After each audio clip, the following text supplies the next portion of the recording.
Mangalore Robotronics has invented a power tiller that works with a remote control.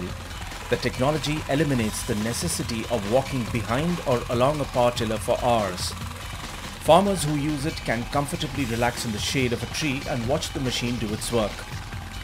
The kit comprises a handheld remote unit, a controller unit that has to be installed on the power tiller, and a compact air compressor to power the pneumatics.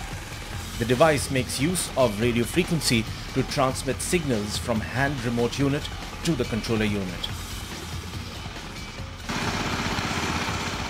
Innovator Prajwal Kumar's power tiller seeks to remove the cliched image of a farmer toiling hard under the Indian sun. Using the remote, anyone can move the tiller left or right and engage the brake levers. A farmer typically pays more than 1 lakh for a tiller. At an additional cost of around 20,000 rupees, he can fit the remote control kit. Mangalore Robotronics power tiller has won several awards, and now with the FICCI DST Lockheed Martin India Innovation Growth Program, this innovation can be further popularized in the country and abroad.